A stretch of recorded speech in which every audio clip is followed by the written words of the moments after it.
Many of you watching this may take Metra to and from work each day, and Metra is rolling out a brand new idea this fall. They're calling this a prototype cafe car.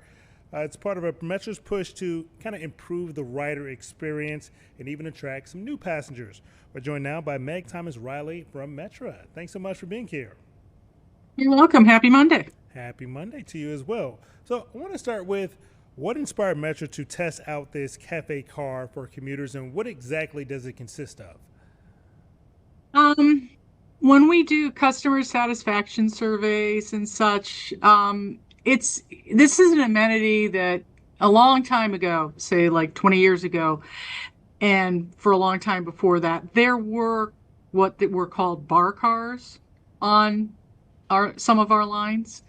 And that allowed passengers to get a drink after work and coffee in the morning. And those disappeared over the years, one for a lack of a vendor who would help handle that.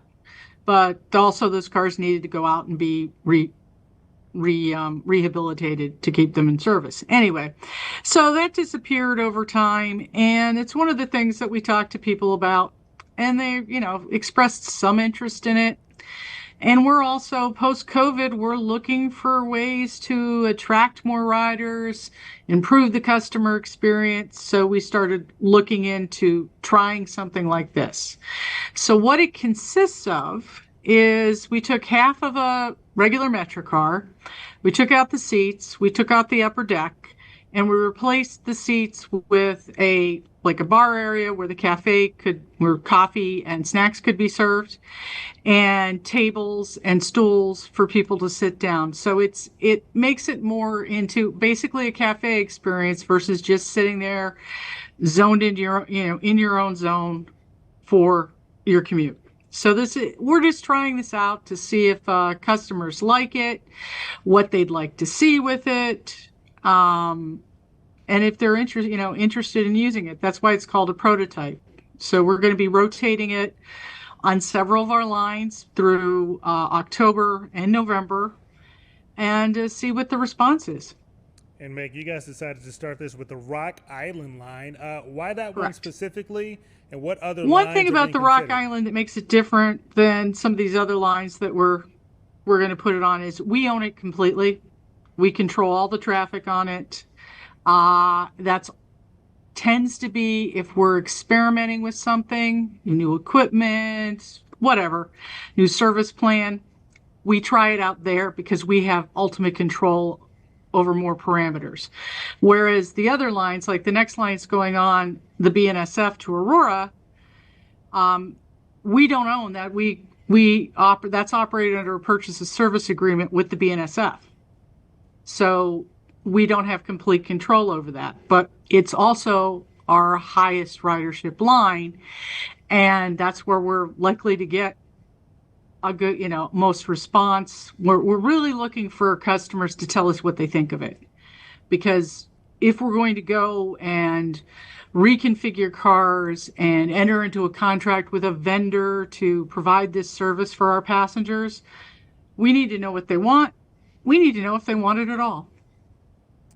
So is the goal here just to boost ridership, or is it to maybe improve the commute, or maybe a combination of both? It's a combo. It's partially boost ridership,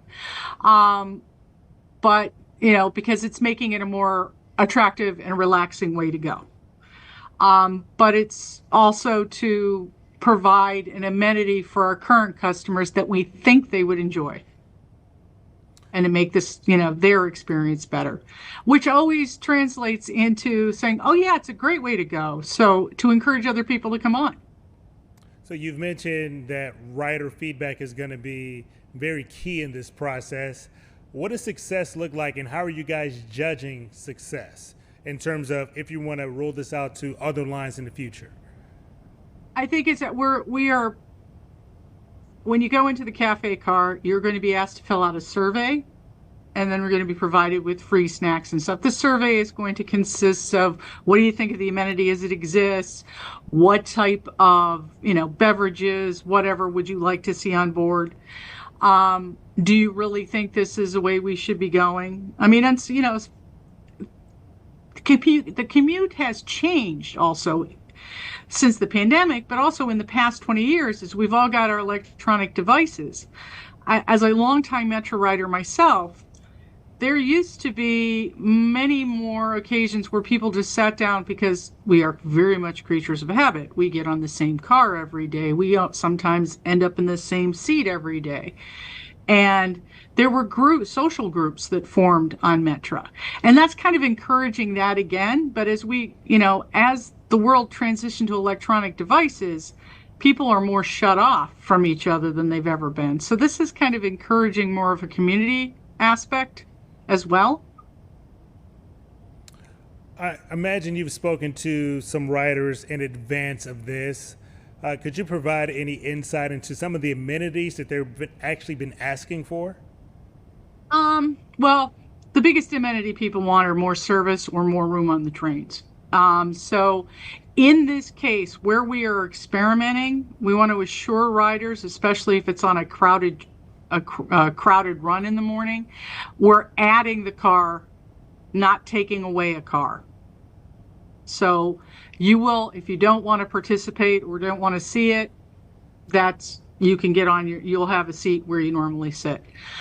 So we're not taking away anything during this, but we really want to see if people will migrate to that car, want to use it, and literally, we're just out there seeking, is this something you'd like to see as part of your service? And that's really the most we're going for right now.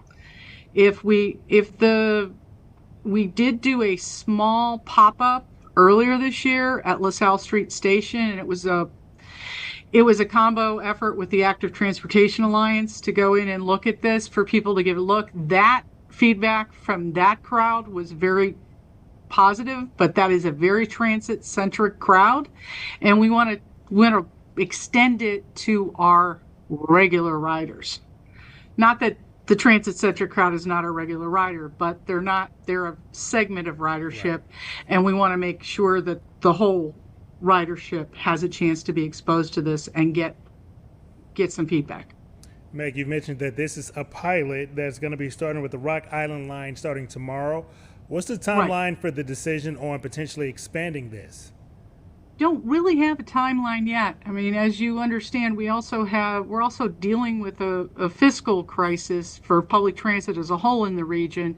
Now, while we can create the cars at our own expense, we in-house. We don't have to take anything outside. We have a great crew of people down in our shops who can build pretty much anything you want. But we would have to seek a vendor. So I'd say it would probably be at minimum probably a year before you would see, after we analyze the data, or if we were to put this into action, or we would probably have to make an announcement in a few months, whether that's, literally this is to see if this is something our riders want. All right, it's not about forcing something on them. Looking forward to seeing what the riders on the Rock Island line will have to say about Metra's new prototype, what they're calling a café car. Meg Thomas-Reile from Metra, thanks so much for your time this afternoon. You're welcome. One little thing I want to mention, if other people are interested in the other lines when it's going to be out there, you will find the schedules posted week by week on our website at metra.com/café car, all one word. So you can look into your line and see when it'll be out there.